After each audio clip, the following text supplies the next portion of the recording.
Hello, Henry from Belgium here. Today we're heading underground with a vehicle from the Rock Raiders theme, the Loader Dozer from 1999. It's a compact machine that functions both as a bulldozer and a loader, featuring a real lifting mechanism and a foe to battle, the very first rock monster ever made in Lego form. I have the set complete with all its parts, the manual and the original box.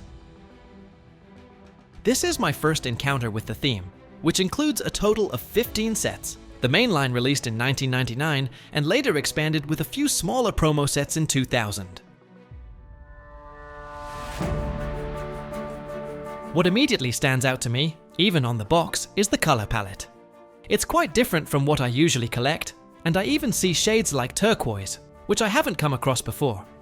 I'm not entirely sure yet whether I should see it as a well-balanced combination of colors, or rather as a somewhat mixed blend. The set consists of 90 parts, which isn't a lot. What immediately stands out is the number of large elements included. Because of that, it feels more like a playset than a traditional building set. Still, the use of these bigger pieces makes it possible to create a complete and impressive vehicle. With only 90 parts, including the accessories and the minifigure, that would otherwise be impossible. Apart from a few basic bricks and small elements I've seen before in other colors, a lot is new to me. That makes it all the more interesting to build and study this setup close. The set includes one minifigure, Axel, one of the core members of the Rock Raiders team, serving as a driver and mechanic. He has dark grey legs and a black torso with printing that shows straps, tools, and a lamp, giving him that typical industrial look from the late 1990s. His helmet with a trans neon green visor instantly gives him that underground miner vibe. A nice detail is his face print, which isn't the standard classic smile, but a customized version I haven't seen before, subtly different and instantly recognizable among my other minifigures. Even though there's only one minifigure in the set, there's another very interesting character included, the Rock Monster. I've seen larger figures before in the Homemaker series and the Technic sets, but this one is different. It's one of the first modern molded big figs designed to be used alongside regular minifigures. The Rock Monster is a solid brown figure with a single movable arm. The rest of the body is one sturdy closed piece. It appeared in only 2 Rock Raider sets, which makes it quite rare today. In size, it's about 6 centimeters tall, 5 centimeters wide, and 4 centimeters deep, clearly larger than a standard minifigure, yet still perfectly in scale with the vehicle. I really like how it looks as if it has broken straight out of the rock wall, creating a strong contrast with Axel and his machine. The manual is a handy small format booklet with 24 pages and 22 clear building steps. Quite a lot actually for such a small set. I get the feeling the build won't be very challenging, but I'm still looking forward to assembling and exploring it, especially because of the parts and colors I haven't come across before. The artwork is clean and the illustrations are clear, though I do notice a kind of rocky texture worked into the pages. It's a small detail, but it adds a nice extra touch to the overall experience.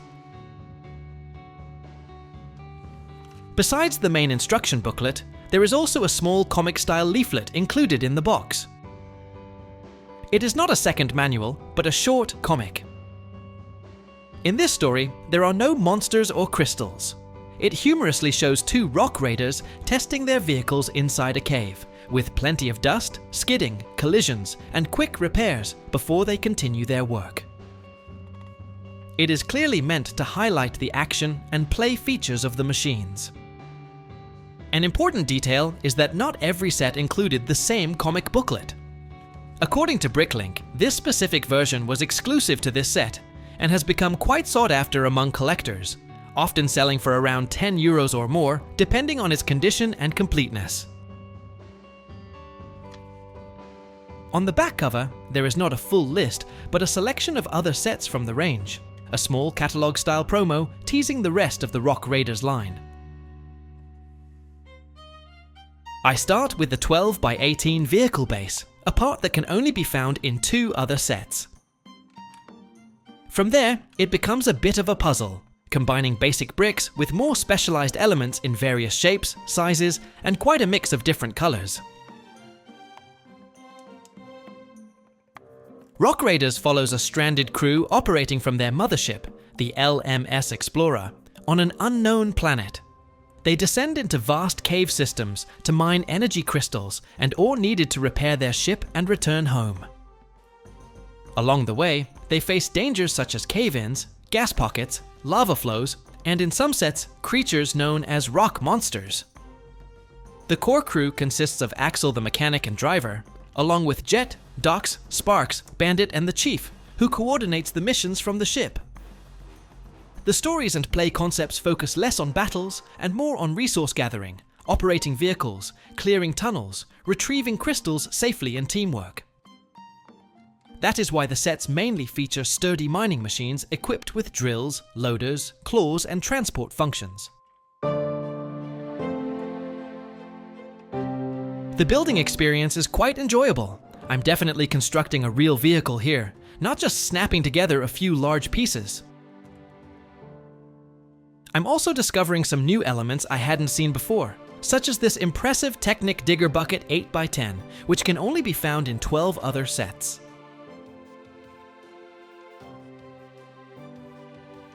That part, combined with a turquoise bar and a brown chain, creates a fun play feature that I'll show in detail at the end of the video. For the base of the cockpit, I use a dark grey 12x10 element, which appears in only 3 other sets. Personally, I find it a pity that this is made as one large piece. It could have been built from several smaller bricks and plates, which would have made the building and puzzle aspect much more enjoyable. On the sides, I attach modified plates with clips where the mechanic can hang his tools. One of them is described as a pipe wrench, and honestly, I wouldn't have recognized it as a typical LEGO element at first glance. I also don't see any LEGO logo on the piece itself. It actually reminds me more of an accessory from another toy brand, like Playmobil. The smaller black wrench is much more familiar, although I now notice that it doesn't carry the LEGO branding either. In the cockpit, there's a slope brick with a printed design. At first I thought it might be a kind of hologram, like some used in the Explorian series, but it isn't. To be honest, I find the print a bit unclear and somewhat busy. Still, the fact that it's done in turquoise makes it a special and interesting piece to add to my collection.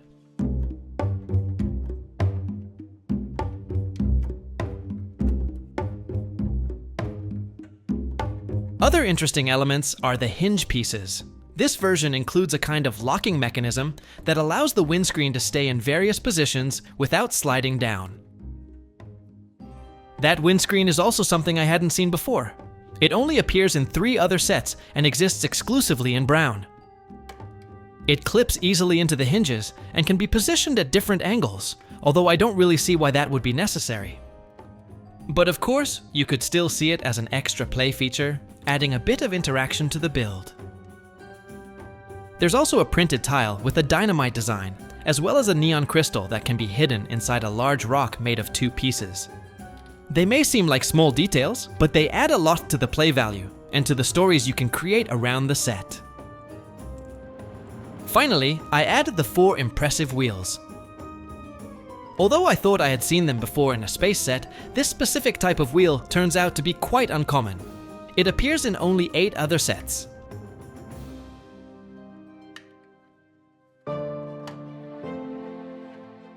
To be honest, I find the interior of the cockpit rather plain, considering the impressive size of the base piece and the windscreen. With a bit of extra budget and a few more bricks, some additional decoration or detail could have made it look much better.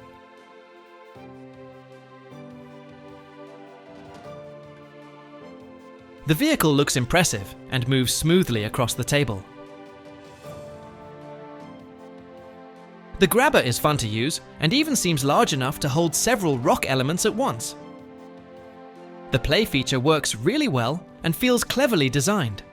It's a different take on this kind of play mechanism, original and refreshing because it doesn't use the classic tipping system, but instead works with a chain mechanism, which makes it feel more inventive and gives the model its own unique character. I suspect that the locking mechanism isn't really meant as a functional part, but rather as a small play feature that completes the story of the vehicle. It gives the impression that the driver can lock or secure the bucket before moving on, which makes the model feel a bit more realistic during play, even if it doesn't add much mechanically. The bucket itself can stay in several positions without tipping forward, whether you use the locking system or not.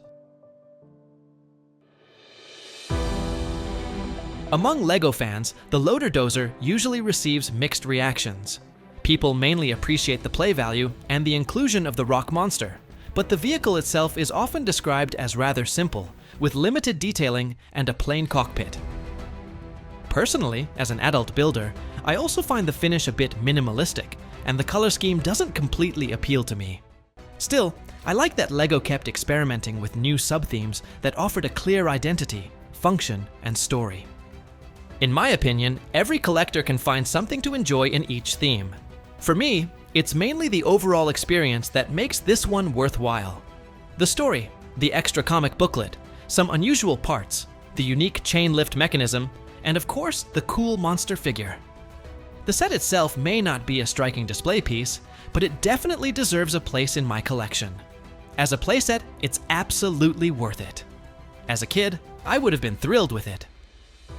If you enjoyed this video, don't forget to leave a like, and if you want to stay up to date with my collection, make sure to subscribe to the channel. It's completely free. Thanks for watching, and see you in the next video.